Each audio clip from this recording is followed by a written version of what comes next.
네, 안녕하세요. 네, 소프트웨어 공학에 어느 정도 익숙하신 여러분들을 위해서 오늘은 역공학, 그러니까 리버스 엔지니어링이라는 좀 흥미로운 주제를 한번 같이 파헤쳐 볼까 합니다.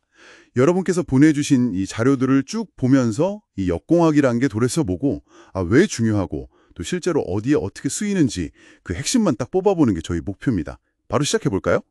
자, 그럼 역공학, 이게 정확히 뭔가요? 그러니까 완성된 제품, 예를 들어 컴파일된 소프트웨어 같은 거요. 이걸 보고 설계도나 소스 코드 없이 이게 어떻게 만들어졌나, 어떻게 도나, 이걸 알아내는 과정, 뭐 이런 거죠? 네, 맞습니다. 비유가 아주 적절하신데요.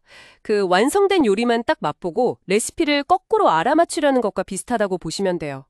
최종 결과물에서부터 거꾸로 추적해서 설계 정보나 알고리즘 같은 이제 그런 원천 정보를 도출해내는 과정인 거죠. 이게 하드웨어, 소프트웨어, 아니면 뭐 네트워크 프로토콜까지 정말 다양한 분야에 적용될 수 있어요. 특히 이제 소프트웨어 공학 지식이 있으신 여러분들께는 그 컴파일된 실행 파일이나 라이브러리 있잖아요. 그걸 분석하는 과정으로 생각하시면 좀 더 와닿으실 겁니다. 근데 이걸 왜 하는 걸까요? 단순히 이게 어떻게 만들었나 궁금해서 그런 호기심만은 아닐 텐데요. 물론이죠. 아주 실용적인 이유들이 많습니다. 예를 들면 아주 오래전에 만들었는데 아직도 쓰는 시스템, 우리 레거시 시스템이라고 부르죠. 아, 네네. 근데 관련 문서가 하나도 없어요. 그럼 유지보수나 개선을 하려면 내부를 알아야 하잖아요. 그렇죠. 꼭 필요하겠네요. 네, 바로 그럴 때 역공학이 정말 필수적입니다. 또 시스템의 보안 취약점을 찾거나 아니면 악성 코드가 도대체 뭘 하는 놈인지 분석할 때도 이게 핵심적인 역할을 하고요. 아니면 내 제품을 개선하고 다른 시스템이랑 호환되게 만들 때도 쓰인다면서요? 이게 좀 재미있는 부분 같아요. 맞습니다. 바로 그 지점이 역공학이 어떻게 보면 기술 혁신하고도 딱 맞닿아 있는 부분이죠. 자료 중에 하나는 이 호환성 확보를 위한 역공학이 법적으로 공정 이용으로 인정받은 사례를 들기도 했어요. 이게 기술 발전과 지적 재산권 보호라는 게 얼마나 복잡하게 얽혀 있는지 잘 보여주는 거죠. 오, 공정이용이요. 흥미롭네요. 물론 뭐 자료에도 언급됐지만 불법 복제 방제 같은 걸 풀어버리거나 소프트웨어를 크랙하는 좀 그런 부정적인 목적으로 악용될 소지도 항상 있는 거고요. 그렇군요. 양면성이 있네요.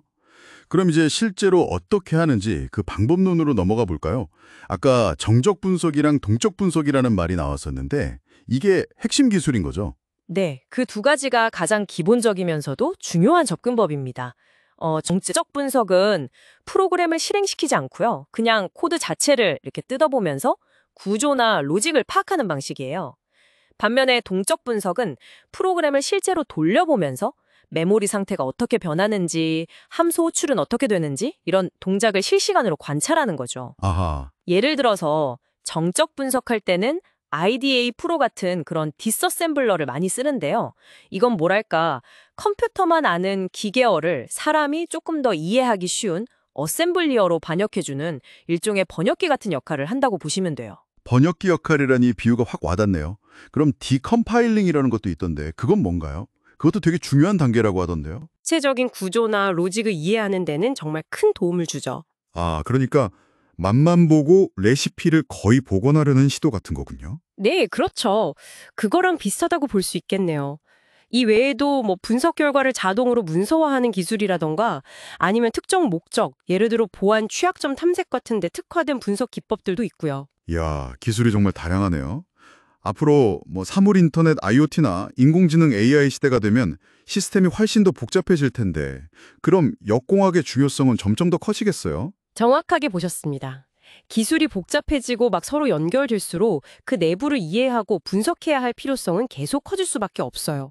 하지만 동시에 풀어야 할 과제도 같이 늘어나겠죠.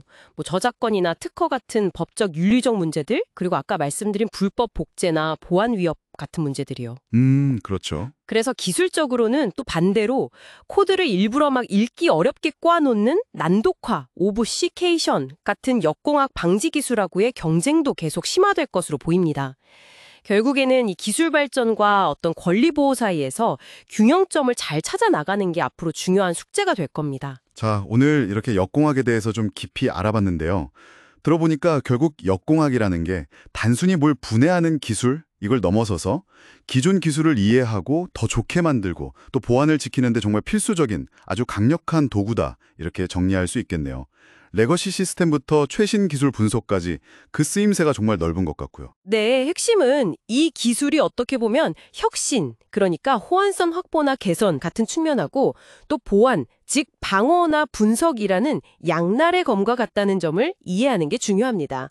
이걸 어떻게 활용하느냐에 따라서 그 결과가 정말 크게 달라질 수 있는 거죠. 오늘 저희와 함께한 이 탐구가 여러분께 유익한 시간이 되었기를 바랍니다. 마지막으로 이런 질문 한번 던져보고 싶어요. 이 역공학 기술이 계속 발전하다 보면 미래에는 우리가 원본이라고 믿는 소프트웨어나 시스템의 경계 자체가 좀 흐려지지는 않을까요? 한 번쯤 고민해 볼 만한 질문인 것 같습니다. 다음 시간에 더 흥미로운 주제로 다시 찾아뵙겠습니다.